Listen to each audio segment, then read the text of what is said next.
the agent world, but we're going to talk about representation in the agent world. And to me, it's one of our exciting, all the panels have been great. I like this one. And I remind all of you, one relationship creates your own agency, and one relationship leads to others to build your own business from an entrepreneurial standpoint. We have about 200 agent advisors around the world. My dream someday is the student from Nigeria that weighs 300 pounds and may not play soccer, plays NFL football. Or the NFL player too small to play in the NFL, but very fast can play rugby.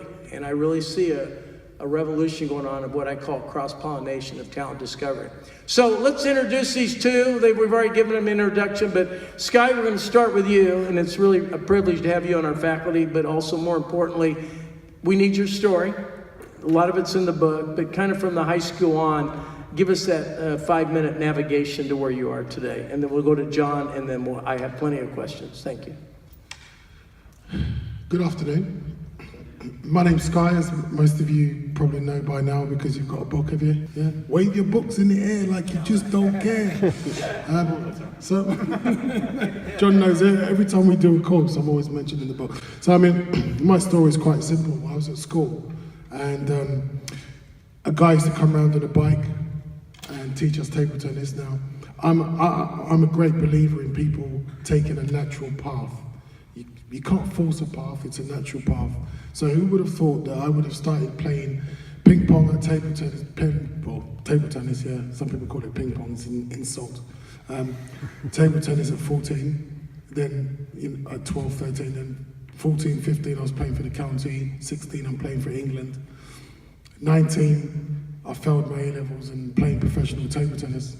And then I started traveling the world and realized that table tennis was a minority sport.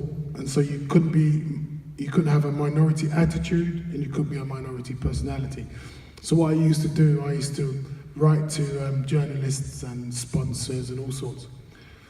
I started learning the technique of understanding the language, and what it is that you just got to understand the language in whatever environment you're in. It's just a language, and if you speak Chinese to someone and they can't speak Chinese, then they're not going to understand you. So I started to learn that, for instance, Pringle jumpers, what relevance has Pringle jumpers got to a table tennis player? Well, I wrote a letter to Pringle jumpers with pictures of me with medals around my neck saying that if you sponsor me, I'll wear Pringle jumpers. And they sent me some jumpers, believe it or not. And I wrote to airlines and stuff anyway. So 1988 Olympics, me and Linford Christie was talking, and Linford used to say to me, phone up this company and see if you can get me a car and get one for yourself.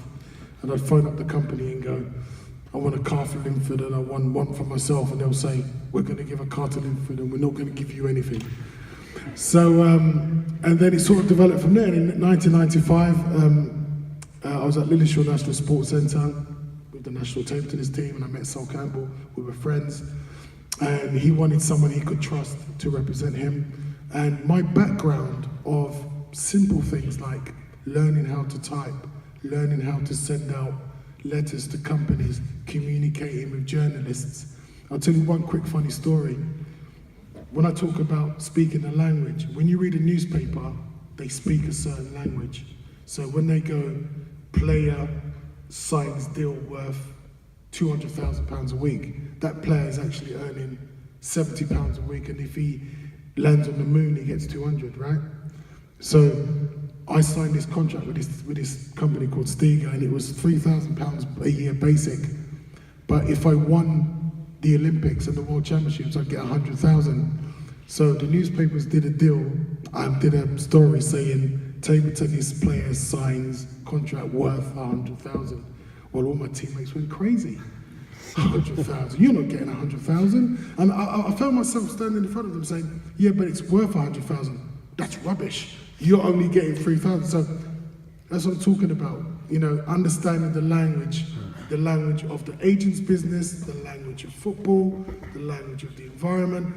And I think that's what I've done. I've learned the language all the way along. And so that's why 20 years in the business.